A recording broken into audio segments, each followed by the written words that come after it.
Well, this is another update on Alzheimer's disease, and I'm going to update a lot with this, and I'm going to say the same things over and over and over because new people are going to be watching and they're going to be worried about their memory. So I think it's evolving how I am testing people for Alzheimer's disease, and the markers are changing. So this is what I'm doing as of today. You come in with memory loss, and today I just saw a young person with memory loss, and they had a family history of dementia. And I did a little mini mental status testing, which is a simple test we do in the office, and they scored, 25 out of 30, which sort of surprised me. And anything under 27 sort of bothers me. And so it's concerning.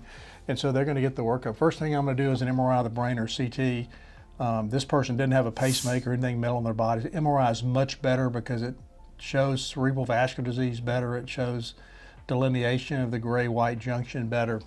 And then I'll do an EEG. An EEG that's abnormally slow is very helpful. It's not helpful if it's normal. You can have Alzheimer's disease and have a normal EEG. I'll do a CBC, just check and make sure their blood is not too thick or too thin. They don't have polycythemia or severe anemia. I'll do a chem profile to check their serum sodium. Low sodium, high sodiums can affect memory. Their liver and kidney function is in the chemistry profile. Hepatitis, abnormal liver function studies, renal insufficiency, renal failure can cause memory loss. Blood sugar, like severe high blood sugar, severe low blood sugar, hyperglycemia or hypoglycemia can affect memory. I check their thyroid, hypothyroidism, hyperthyroidism, low or high thyroid, B12, which we've talked about, low B12 cause memory loss. Vitamin D can cause memory loss. Sometimes I'll do an RPR for neurosyphilis. We don't see this as much, but if someone has a risk and had syphilis when they were younger, we'll do an RPR FTA. Then if I'm concerned about Alzheimer's like this person, I went ahead and did the markers. And there's really three main markers that we use now. There's a bunch of them being tested, so I may do another video later. The p-tau 217 serum is the one that, to me, if I see that and it's positive, they just always have Alzheimer's. The AB42 over 40 ratio, if it's positive, it confirms. We do the APOE because if it's, 4 out of 4, then they are at high risk for complication of the drug. So it really shows their risk for ARI, which are small microhemorrhages. This is why the first drug was taken off the market. And I have not seen this yet. I've only been using these drugs since October of last year. So ARIA is the big problem that we see. And if your APOE is abnormal, heterozygous 4 out of 4, then you just can't take these drugs. Many other markers, including the CSF markers, and I'm not really doing CSF now, but we do total tau and amyloid beta, phosphorylated tau. But if their ratios are abnormal, p-tau to AB42, t-tau to AB42, they're indicative of Alzheimer's. And I'll probably be doing more CSF later, maybe like in young people that we want to try to treat early. Not done a lot of LPs at this time, not many people are doing them. If their markers are positive, we always want to get an amyloid PET if they can afford it. Most insurance companies are not paying for it. Some now are. And then what do? If everything's negative, like I saw a lady the other day that her MMSE was 23 out of 30, her markers were negative, her amyloid PET was negative, they wanted to pay for it.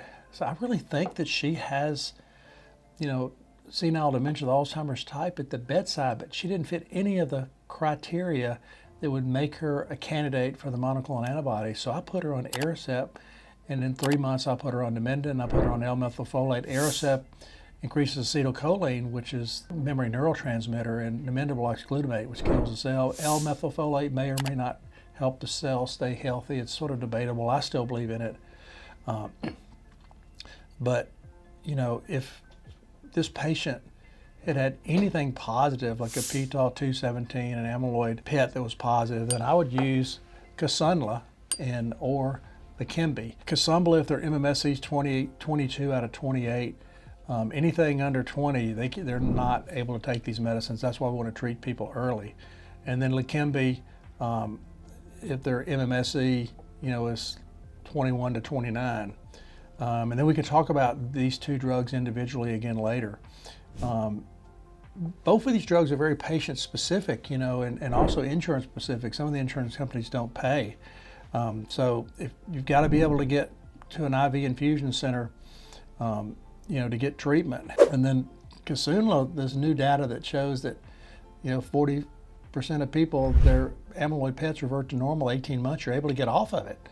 Whereas Leqembi, you take it for life. But Leqembi also helps decrease the neurofibrillary tangles, which Kisunla may or may not. It wasn't studied for that.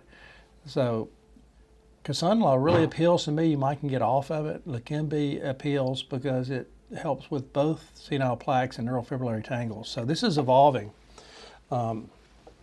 So that's where I stand today with memory loss. So it's very complicated, very much of an evolving science at this point. So this is Dr. Callem Miller, the brain doctor.